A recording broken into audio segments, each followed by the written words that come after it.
Welcome to my channel SST ocean. मैं आपके लिए 6 to 8 SST के नए चैप्टर्स की वीडियोस लाती रहूँगी। उम्मीद है आपको मेरा पढ़ाना पसंद आएगा, तो लाइक, शेयर और सब्सक्राइब ज़रूर करें। स्टूडेंट्स, आज की हमारी वर्कशीट है सामाजिक विज्ञान की, कार्यपत्रक नंबर 43 और ये 13 तारीख की है। नाजीवाद और हिटलरवाद का उदय। 20वीं सदी के शुरुआती सालों में जर्मनी एक ताकतवर साम्राज्य था। उसने ऑस्ट्रियाई समाज के साथ मिलकर मित्र राष्ट्रों इंग्लैंड, फ्रांस और रूस तथा बाद में इटली, रोमानिया भी शामिल थे के खिलाफ पहला विश्व युद्ध 1914 से 1918 तक लड़ा था। इसका मतलब ये जो मित्र राष्ट्र थे, इसके अंदर कौन कौन था? इंग्लैंड, फ्रांस और रूस तथा बाद में इटली, रोमानिया भी शामिल थे।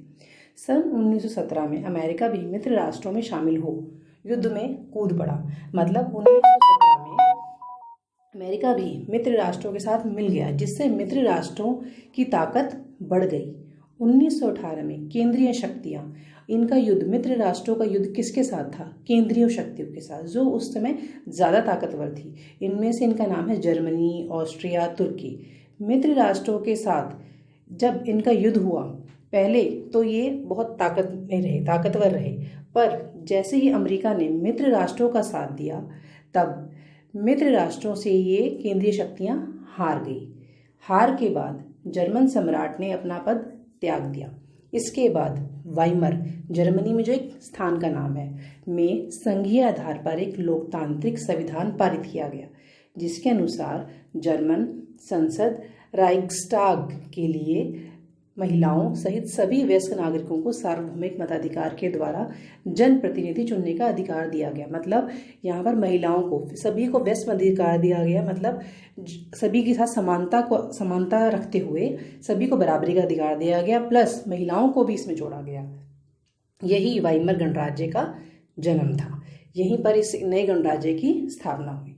अब हार के बाद मित्र राष्ट्रों के पास वर्साई, जर्मनी में एक स्थान है, इसका नाम क्या है? वर्साई की तरफ शांति संधि ने जर्मनी पर बहुत कठोर और अपमानजनक शर्तें थोप दी गई। इसीलिए इस संधि का नाम वर्साई संधि भी रखा जाता है। मित्र राष्ट्रों ने जर्मनी की सेना जो थी भंग कर दी। अब जो मित्र राष्ट्र थे वो किसके दुश्मन हो गए? जर्मनी के। उन्होंने युद्ध की सारी तबाही के लिए जर्मनी को ही जिम्मेदार ठहरा दिया। 6 अरब पाउंड का जुर्माना लगा दिया। एक तो जर्मनी वैसे ही कमज़ोर हो गया, उसके ऊपर से जुर्माना भी लगा दिया गया। जर्मनी के खनिज संपन्न राइनलैंड इलाके पर कब्जा कर लिया गया।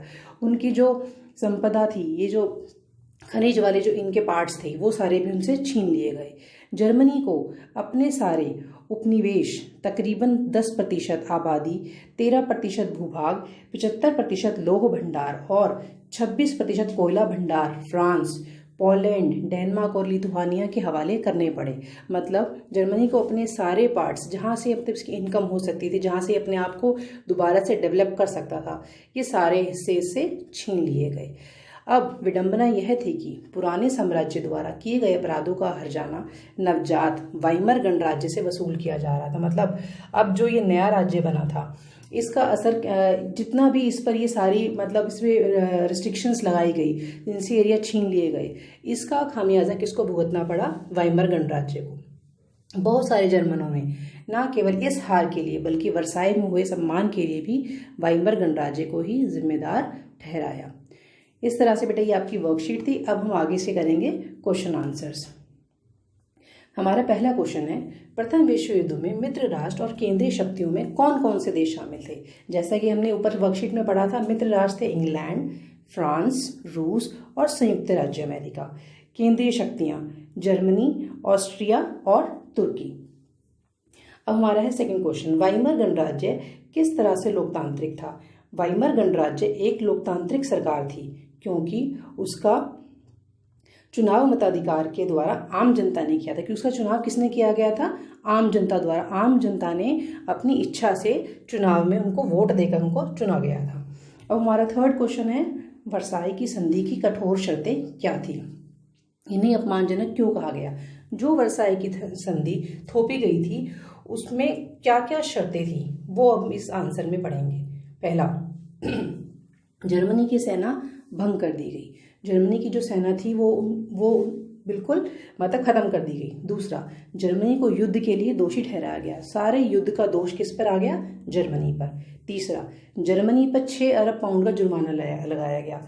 एक तो उसको दोषी ठहराया गया, उसकी सेना भी छीन ली गई और उस पर जुर्माना भी लगा दिया गया। चौथा, जर्मनी का खनिज थाईलैंड धनी रॉयलैंड इलाका फ्रांस को सौंप दिया गया। जर्मनी का जहां पर सारी खनिज संपदा थी धनी रैंड इलाका, जो इस इलाके को किसको दे दिया गया? फ्रांस को दे दिया गया। पांचवा, जर्मनी द्वारा विजिट सभी प्रदेशों को छीन लिया गया। आगे, यह संधि अपमानजनक थी क्योंकि इस संधि के तहत जर्मनी को एक कमजोर राष्ट्र बना दिया गया तथा युद्ध के लिए उसे अपराधी माना गया। अगला क्वेश्चन है 4th, आपके अनुसार युद्ध की सारी तबाही के लिए क्या जर्मनी को ही जिम्मेदार ठहराना सही था? अपने उत्तर का एक कारण भी लिखिए। हमारे अनुसार युद्ध की सारी तबाही के लिए केवल जर्मनी को ही जिम्मेदार नहीं माना जा सकता, क्योंकि इसके लिए सभी देश तथा उसकी नीतियां भी जिम्मेवार हैं। जितना जिम्मेवार जर्मनी था उतने ही तबाही के लिए जिम्मेवार दूसरे राष्ट्र भी हैं, क्योंकि युद्ध जब भी होता है तो दो राष्ट्रों के बीच या दो राज्यों के बीच में होता है तो नुकसान दोनों तरफ से होता है, फायदे भी दोनों तरफ से होते हैं। अगला क्वेश्चन, यदि आप उस समय एक जर्मन नागरिक होते तो वर्साई की संधि के प्रति आपके मन में क्या क्या भाव होते? आंसर, अगर मैं उस समय एक जर्मन नागरिक होता तो वर्साई की संधि मेरे लिए भी एक अपमानजनक संधि होती, क्योंकि इस संधि ने जर्मन राष्ट्र का सारा गौरव छीन लिया था और उसे कमजोर और जर्जर राष्ट्र मीन्स कमजोर राष्ट्र बना दिया था। अगला क्वेश्चन है, अब जो हमें एक मानचित्र दिया गया है वर्कशीट में, उसमें पूछा गया है वर्साई की संधि के बाद जर्मनी द्वारा खोले गए 2 क्षेत्रों के नाम लिखिए। तो आप इसे मानचित्र में देख पाएंगे। पहला है अल्सास, दूसरा है लॉरेन। अगर आपको एसएसटी के किसी और चैप्टर की आवश्यकता है जो आप पढ़ना चाहते हैं मुझसे, तो आप कमेंट बॉक्स में ज़रूर लिखें।